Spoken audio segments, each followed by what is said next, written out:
الله الرحمن الرحيم الحمد لله وكفى والسلام على عباده الذين اصطفى أما بعد أعوذ بالله من الشيطان الرجيم بسم الله الرحمن الرحيم ولا تقتلوا النفس التي حرم الله إلا بالحق ومن قتل مظلوما فقد جعلنا لوليه سلطانا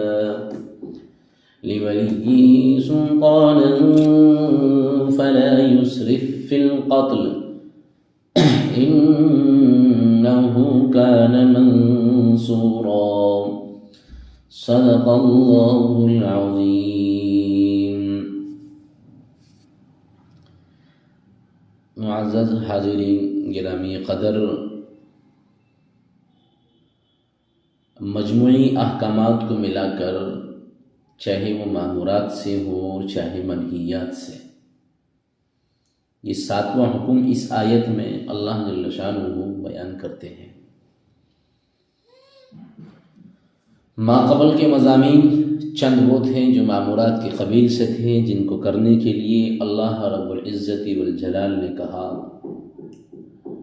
بعض منہیات سے تھے جن کو کرنے کی اجازت اللہ رب العزت والجلال نے نہیں دی۔ کل کا جو حکم تھا وہ یہ کہ آدمی زنا کے قریب بھی نہ جائے، زنا کے قریب بھی نہ پھٹکے۔ یقیناً زنا بہت بڑی بے حیائی کی بات ہے اور وہ راستہ بھی برا ہے۔ اس لیے عزیزو، قرآن کے آپ ان الفاظ پر غور کریں کہ اللہ رب العزت والجلال جو یوں کہتے ہیں کہ آپ زنا کے قریب بھی مت جاؤ، تو اب آپ یہ خود فیصلہ کر لیں گے، خاص طور سے ہمارا نوجوان طبقہ، کہ جو ذرائع اور جو وسائل زنا تک پہنچانے کے ہیں، جو راستے زنا تک پہنچانے کے ہیں، ہمیں ان راستوں سے دور رہنا ہے۔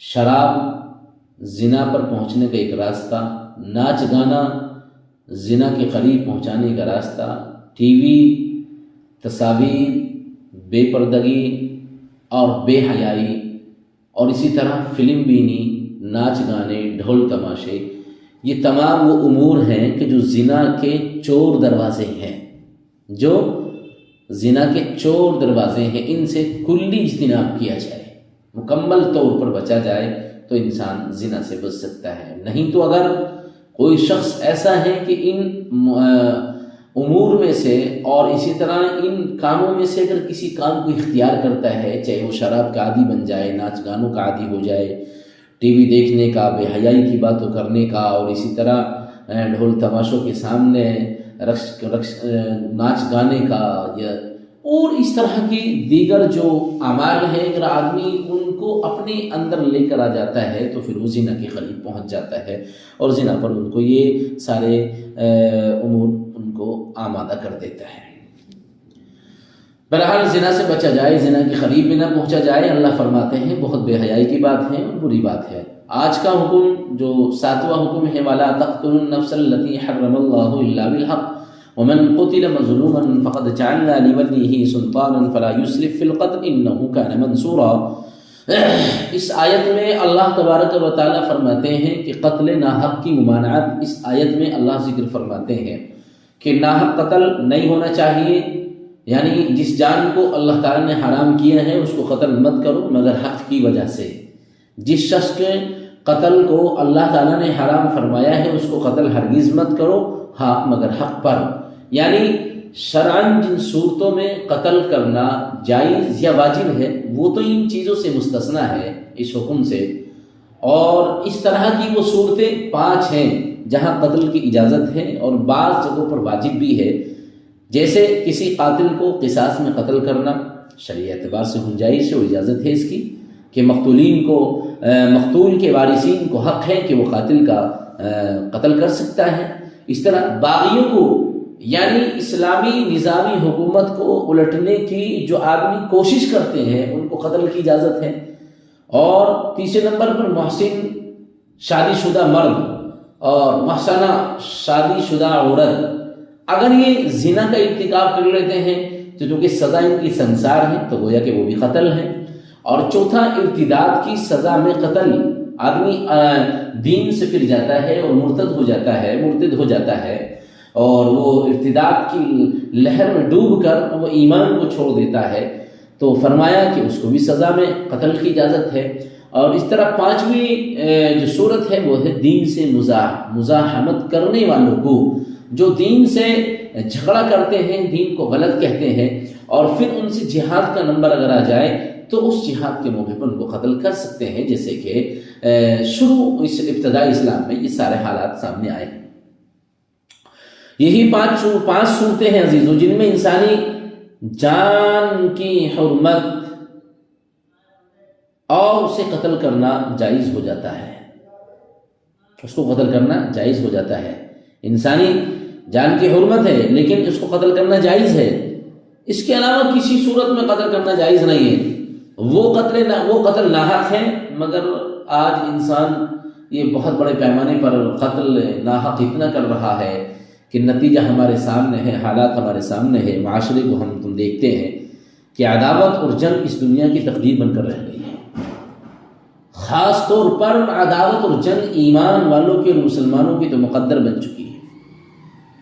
ذرا سی باتوں پر اختلاف، انتشار، لڑائی جھگڑے، ایک دوسرے پر جو ہے تلواریں اٹھا دینا، ایک دوسرے کی جانب قتل و قتال کے آلہ اور اسباب اٹھا دینا۔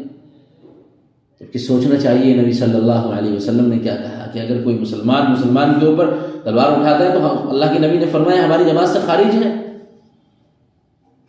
عزیزوں، اور یہاں جو اللہ تعالیٰ فرماتے ہیں کہ قتل ناحق نہیں کرنا چاہیے کسی کا، یہاں قتل نفس سے صرف دوسرے انسان کا قتل ہی مراد نہیں ہے بلکہ اپنے آپ کو قتل کرنا بھی اس میں داخل ہے۔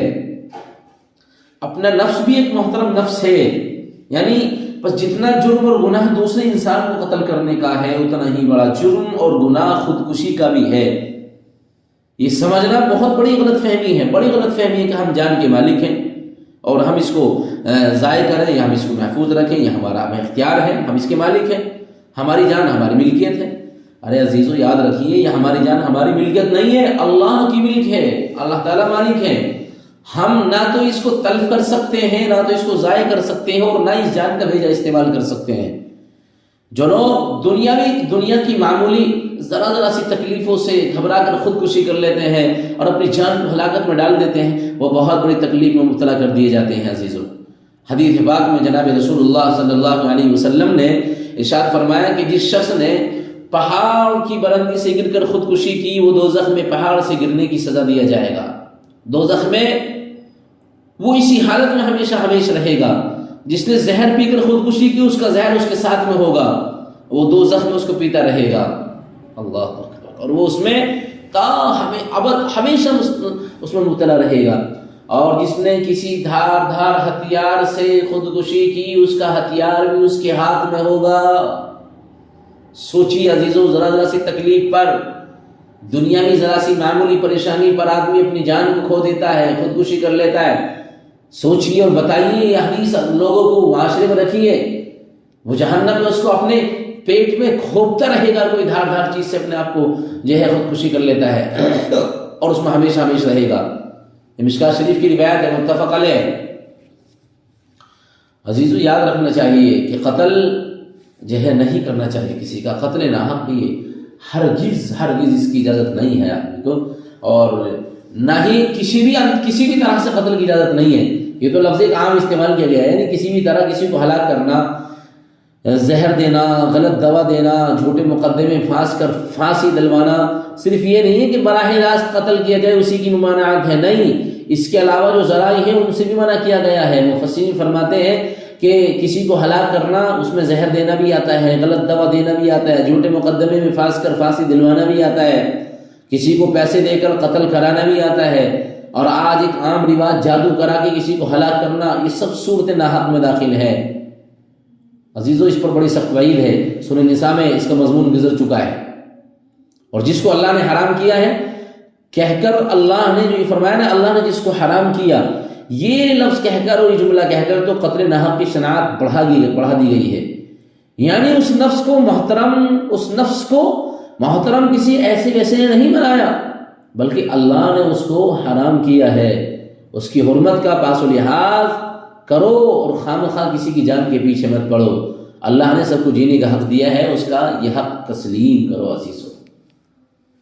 وَلَا تَقْتُلُوا النَّفْسَ الَّتِي حَرَّمَ اللَّهُ إِلَّا بِالْحَقِّ وَمَنْ قُتِلَ مَظْلُومًا فَقَدْ جَعَلْنَا لِوَلِيِّهِ۔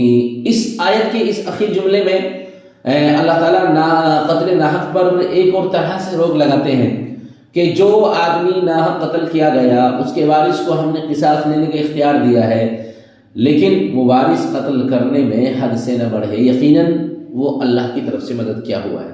دیکھیے عزیزو، جو شخص کسی کو ناحق قتل کرنا چاہتا ہے وہ پہلے اپنا انجام سوچ لے، قتل کرنے کے بعد وہ بھی قصاص میں قتل کیا جائے گا، کیونکہ اللہ تعالیٰ نے مقتول کے وارث کو قصاص لینے کا حق دیا ہے۔ اگر تم نے کسی کو ناحق قتل کیا تو تم بھی چند ہی روز زندہ رہ سکو گے، دیر سویر قصاصاً قتل کر دیے جاؤ گے۔ اور مقتول کے وارث کو اللہ نے جو اختیار دیا ہے وہ مطلق اختیار نہیں دیا، بلکہ محدود ہے، وہ صرف قاتل ہی کو قصاصاً قتل کر سکتا ہے، کسی دوسرے کو قتل نہیں کر سکتا ہے۔ یعنی قصاص لینے کا جو شرعی طریقہ ہے اسی طرح قتل کر سکتا ہے، جس طرح چاہے قتل نہیں کر سکتا۔ وارث کو بھی چاہیے کہ وہ اپنی مقررہ حد سے تجاوز نہ کرے، ورنہ بجائے مظلوم کی وہ ظالم ٹھہرے گا۔ چند صورتیں عزیزوں، مثلا جس کو قتل کیا گیا اس کے وارثین اگر قاتل نہیں مل پا رہا تو اس کے بھائی کو قتل کر دیتے ہیں، یہ غلط ہے۔ اس کے بیٹے کو قتل کر رہے ہیں، غلط ہے۔ یا ہمارے مقتول جو تھا جس طرح سے اس کو قتل کیا ہے بس ہم اسی طرح سے اس کو قتل کرنا ہے، دوسری شکل اختیار کر لینا وہ بھی اجازت نہیں ہے اس کی۔ عزیزو، جتنا ظلم ہے اتنا ہی دیا جائے، بجائے مظلوم کے ظالم ٹھہر جائے گا، ورنہ اگر اس سے زیادہ اس نے تجاوز کیا، حد سے آگے بڑھ گیا۔ اور آیت کے آخری حصے میں ناحق قتل کرنے والوں کی ایک خاص ذہنیت کا علاج کیا گیا ہے۔ قاتل سوچتا ہے کہ مقتول کا وارث اور اس کا خاندان میرا کیا بگاڑے گا، میں زبردست ہوں، میں قبیلے والا ہوں، میں مال و دولت والا ہوں، میرے پاس پیسے کی کمی نہیں، دولت کی کمی نہیں، تعلقات میرے بڑے بڑے لوگوں سے، ایم پی سے اور منتری سے اور فلاں سے۔ آدمی سوچتا ہے نا کہ میں قتل کروں گا تو مجھ سے کون قصاص لینے کی ہمت رکھتا ہے؟ اللہ تعالیٰ نے ارشاد فرمایا تو یہ نہ سمجھ کہ مقتول کا وارث تنہا اور بے سہارا ہے۔ دیکھیے اللہ نے کتنا ایک زبردست ایک نظام، اور اللہ کتنی بہترین بات یہ ارشاد فرماتے ہیں۔ اگر لوگ سمجھ لیں اس چیز کو کہ یہ نہ سمجھ مقتول کا وارث تنہا ہے، بے سہارا ہے، نہیں، وہ مدد کیا ہوا ہے، پوری نیک سوسائٹی اس کی مددگار ہے، اور سب سے بڑی مددگار اسلامی حکومت ہے۔ اور جب تک کمزور کے لیے زبردست سے بدلہ نہیں لے گی، چین سے نہیں بیٹھتی اسلامی حکومت، بس قتل کرنے کے بعد تیرا صفایا ضروری ہو کر رہے گا۔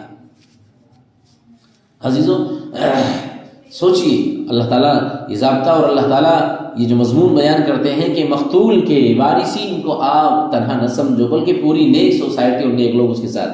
یہ تو آج کل جو ادھر دھڑلے سے ناحق قتل ہو رہے ہیں وہ دو سہاروں کی وجہ سے ہے، کہ دو سہارے آج نہیں بچے ہیں، جس کی وجہ سے آج یہ بگاڑ ہے ماحول میں، اور لوگ مظلوم کی مدد کرنے کے لیے تیار نہیں ہوتے ہیں۔ وہ معذور بھی ہیں، مظلوم کی مدد کرنے جاتے ہیں تو خود پھنس جاتے ہیں۔ یہ حالات ہے۔ چنانچہ قتل کے چشمدید گواہ بھی جنہوں نے اپنی آنکھوں سے دیکھا ہے، کورٹ میں گواہی دینے کی ہمت نہیں رکھتے ہیں بیچارے، اس وجہ سے، اس ڈر سے کہ کہیں انہیں بھی جان سے ہاتھ نہ دھونے پڑ جائیں۔ جب گواہ پیش نہیں ہوتے تو مجرم بری ہو جاتا ہے۔